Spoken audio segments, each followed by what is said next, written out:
Quel match Quel match j'ai encore regardé ce soir, les gars. C'est incroyable. Ouais, je suis encore sous le coup des émotions. C'est la folie. Qu'est-ce que vous voulez que je vous dise? C'est quoi ces deux équipes monstrueuses? Y a rien à dire. C'est deux mastodontes, mais le PSG, y a rien à dire. C'est la meilleure équipe d'Europe, les gars. Ça fait du mal de le dire. Moi, étant fan du Barça, étant pas super pote avec le PSG en lui-même, bon voilà. C'est difficile à dire, le PSG est la meilleure équipe d'Europe et le Bayern s'est incliné, voilà, c'est fait. Le PSG va en finale de Ligue des Champions pour la deuxième fois consécutive. Ah, ils vont contre Arsenal, je sais pas lequel des deux va la remporter, honnêtement. Non, sans déconner. Le PSG a clairement 80 à 85% de chances de remporter cette Ligue des Champions pour la deuxième fois consécutive. Attention à Arsenal qui ont quand même un style de jeu assez défensif, contrairement au style de jeu du PSG qui est plus offensif, à voir si la défense battra l'attaque ou si ce sera l'inverse. On va essayer de débriefer ce match, les gars, je lance le générique.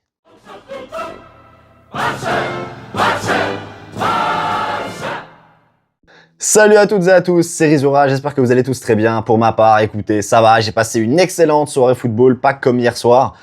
Bayern Munich, Paris Saint-Germain, 1 but partout, score total 5 buts à 6 en faveur du Paris Saint-Germain, qui se qualifie donc pour la finale de la Ligue des Champions 2026. Donc voilà, honnêtement, qu'est-ce qu'il y a à dire de ce match? Le Paris Saint-Germain a clairement dominé le match pendant au moins 60 à 70 minutes. Je pense qu'on peut le dire. Le Bayern a sorti la tête de l'eau pour les 20 à 30 dernières minutes. Ils ont poussé à fond, c'est vrai. D'où le but égalisateur de Harry Kane. Mais bon, pas l'égalisateur des deux rencontres au total, mais égalisateur du match. Donc voilà, on peut le dire clairement, c'est dommage. En tout cas, ils peuvent avoir énormément de regrets côté Bayern Munich. Il y a eu un penalty qui n'a pas été sifflé. J'en ai parlé avec plusieurs collègues youtubeurs qui m'ont dit que pour eux, en tout cas pour un d'entre eux, il n'y a pas penalty sur de João Neves qui donc fait faute de main dans la surface. Voilà, il y a du pour, du contre. Je ne sais pas vraiment ce que vous en pensez. Dites-moi ce que vous en pensez de cette action si vous l'avez vu en commentaire. En attendant, voilà un match frustrant quand même pour le Bayern, pour les supporters du Bayern Munich qui regardaient le match ce soir. Le Paris Saint-Germain a globalement dominé et quand le Bayern a tenté, ils se sont heurtés à chaque fois à un mur. Ils étaient très bons mais pas assez cliniques et pas assez efficaces. Donc voilà, malheureusement, ça paye pas. Le Bayern qui donc sort de cette Ligue des Champions en demi-finale. Bon, il n'y a pas grand-chose à dire. Demi-finale, c'est très bien. Hein. Il faut pas se plaindre. Par contre, le Paris Saint-Germain qui va 2 fois en finale d'affilée. Les gars, je sais pas ce que vous voulez que je vous dise. Si eux, ils arrivent à faire une décima à la Real Madrid et qu'ils vont la chercher une 3e fois consécutive la saison prochaine, il y aura rien à dire. Ce sera certainement une des meilleures équipes de l'histoire du football. Cette équipe-là, elle est extrêmement compétitive et forte. Je sais pas du tout qui arrivera à sortir cette équipe dans les années à venir, surtout s'ils gardent un effectif avec un noyau pareil. Donc les gars, c'est parti, on va commencer avec les compositions d'équipe. Bon allez les gars, c'est parti, on commence avec la composition du Bayern Munich. Et on a donc Manuel Neuer au goal qui a fait un gros match, il n'y a pas eu grand chose à lui dire. Stanisic, j'ai trouvé moyen, je l'ai trouvé moyen. Côté gauche, Leimer par contre, qui a fait un gros match, très gros match. Il a bien joué, il s'est quand même pas mal de fois fait mélanger, mais il a été très bon offensivement et défensivement. Jonathan Tah et Dayot Upamecano, encore une fois, je n'ai rien à dire sur cette charnière centrale. Les gars, ils sont tous les deux incroyables. On en a parlé pendant un moment, tous les deux au Barça. Plus Tah que Upamecano, mais on en a quand même parlé pour tous les deux. Donc c'est une charnière centrale que je trouve excellemment bonne, un peu comme celle d'Arsenal avec Gabriel et Saliba. Kimmich et Pavlovic au milieu de terrain. Donc voilà, Kimmich, encore une fois, gros match. C'est le métronome du milieu de terrain, comme je l'ai déjà dit plusieurs fois dans cette campagne de Ligue des Champions. Alexander Pavlovic, voilà, c'est un match assez mitigé pour lui. J'ai pas. Après, l'équipe entière du Bayern Munich a vraiment sorti un gros match. Là, je parle comme ça à chaud pour eux parce que ils sont éliminés, mais en soi, très gros match aussi de tout le monde, même Pavlovic en vrai. Donc voilà, Musiala qui s'est beaucoup fait bouger. L'équipe du Paris Saint-Germain a vraiment été très physique avec lui. Le pauvre, il s'est pris pas mal de mandales. Au final, gros match quand même de sa part. Il a montré pas mal d'actions, même s'il revient de blessure il n'y a pas si longtemps que ça. Très gros match de sa part. Côté droit, Olysée qui a encore une fois fait un gros match, même si c'était pas aussi bon que le match aller, il faut dire la vérité. Voilà, il a eu ses petites limites aujourd'hui, il s'est pas mal de fois fait avoir, même s'il a aussi causé du tort à Nuno Mendes sur son côté droit. Luis Diaz côté gauche qui lui a été vraiment ultra percutant, les gars. Le meilleur joueur pour moi côté Bayern Munich ce soir. Il était incroyable, il était partout. À chaque fois qu'il fonçait, c'était extrêmement dangereux. Il s'est à chaque fois fait avoir et malheureusement, voilà, il lui manquait ce petit truc à la fin pour claquer ce goal. Ça n'a pas été le cas. Mais Harry Kane, lui, en numéro 9, en pointe, il a réussi à claquer son goal en fin de match. Ça n'a malheureusement pas suffi pour le Bayern Munich. J'étais du côté du Paris Saint-Germain ce soir. Les gars, je suis désolé pour les fans du Barça qui vont dire « Ouais, pourquoi t'es fan du Barça et tu supportes le PSG ?» Écoutez, je voulais vraiment pas que le Bayern passe au-dessus de nous en Ligue des Champions. Encore 2 Ligues des Champions. Les gars, ils en ont 6, on en a 5. J'ai pas envie qu'ils passent à 7. Donc, excusez-moi d'être du côté du Paris Saint-Germain. S'ils en ont 2, ça me choque quand même un peu moins que le Bayern s'ils en ont 7. Donc, voilà. Donc, voilà, globalement, pour la composition d'équipe du Bayern Munich. Allez, maintenant on enchaîne avec la composition du Paris Saint-Germain. Et donc là aussi, hein, pas grand-chose à dire. Safonov a fait un match. Et là, je sais pas trop comment expliquer Safonov en fait. Il rassure pas. Voilà, il rassure pas, mais c'est pas un mauvais gardien. Voilà, globalement c'est ça. Il faudrait aller chercher un meilleur gardien côté Paris Saint-Germain. Honnêtement, s'il y a bien un poste qu'il faut changer, c'est celui-là. Côté défenseur, côté gauche, Nuno Mendes, top match. Bon, même s'il a eu un petit peu du mal avec Olysée, mais en soi gros match. Zaïre Emery, gros match. Encore une fois, lui aussi, c'est un gros chien. Il fonce sur tout le monde. Il a aucun problème avec ça. Il a 25 poumons, le type. Donc, honnêtement, très gros match de sa part aussi. William Pacho, rien à dire sur son match. Encore une fois, William Pacho, un des meilleurs défenseurs centraux du monde.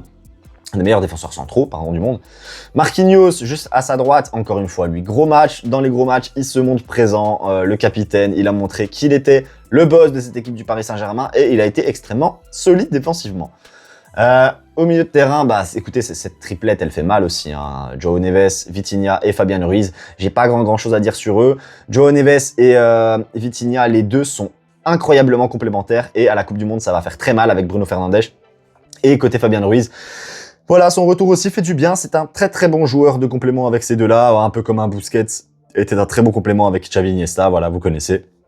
Et bah là, Fabian Ruiz fait vraiment son rôle complémentaire à merveille.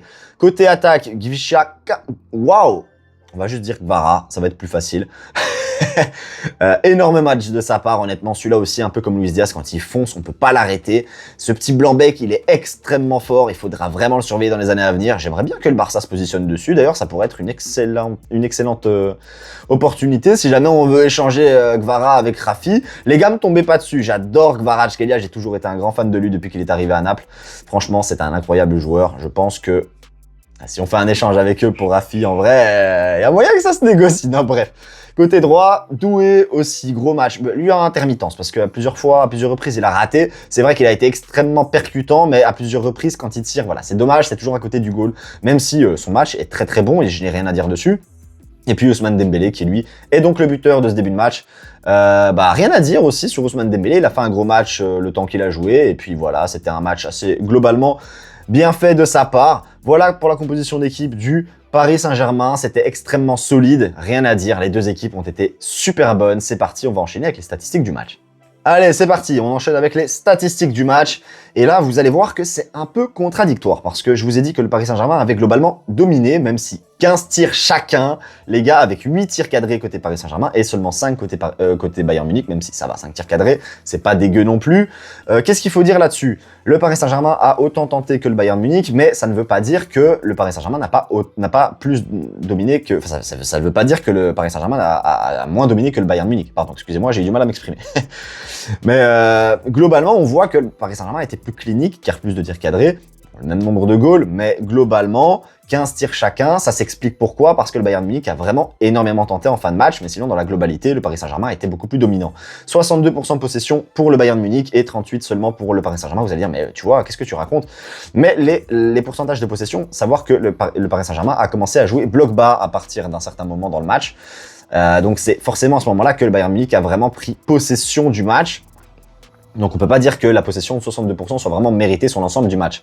577 passes pour le Bayern Munich pour 256 côté Paris Saint-Germain. Voilà, on peut voir que le Bayern a globalement plus joué au jeu du tiki-taka, beaucoup plus de passes, même s'il y a beaucoup de passes qui ont, encore une fois, je le répète, été faites en fin de match, mais globalement, ils ont beaucoup fait circuler le ballon, c'est vrai, mais globalement, ils n'ont pas du tout dominé ce match. Ça, je tiens à le préciser. 87% de précision de passe pour le Bayern Munich, c'est assez, voilà, c'est moyen. Et seulement 79% de précision de passe pour le Paris Saint-Germain.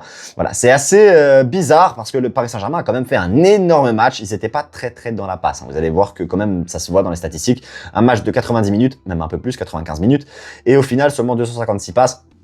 Voilà, le Paris Saint-Germain, c'est un jeu en transition, ça va très vite. Il n'y a pas besoin de faire 50 milliards de passes, donc c'est sûr que c'est pas les plus précis dans la passe, mais dans la percussion, c'est certainement les meilleurs du monde actuellement.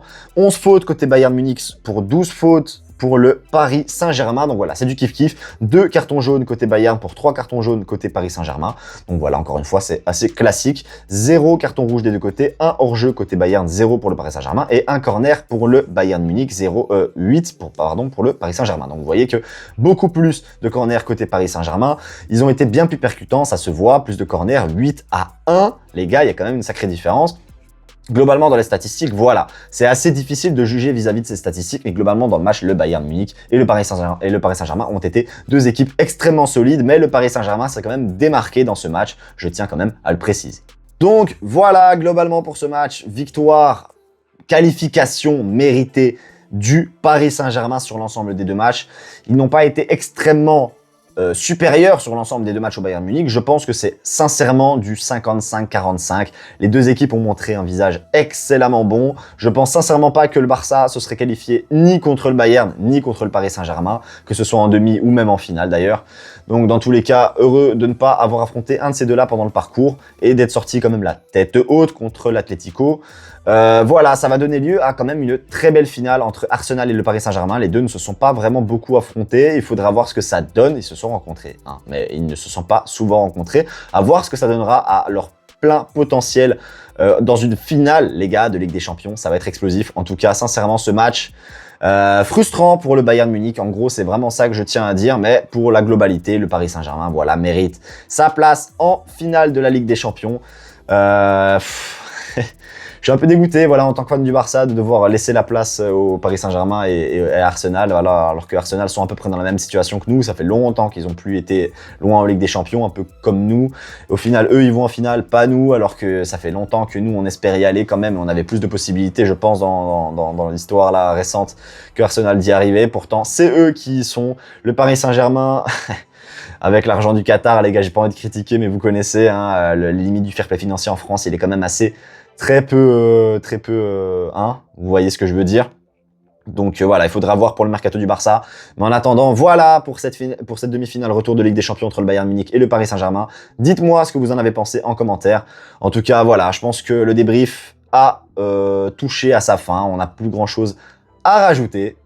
Bon, sur ce la team, cette vidéo débrief est terminée. N'oubliez pas mon sponsor de la vidéo Footballé. Vous avez moins 20% sur la totalité de vos achats, pardon, si vous utilisez mon code promo RIZOU que j'affiche juste ici. Donc voilà, ça fait extrêmement plaisir. Merci encore à Footballé de me sponsoriser. Sur ce les gars, j'espère que vous aurez apprécié ce débrief. Si c'est le cas, n'oubliez pas un like, un commentaire et on s'abonne si ce n'est pas déjà fait. Sur ce, je vous souhaite une agréable soirée. C'était Rizoura. Visca Barça.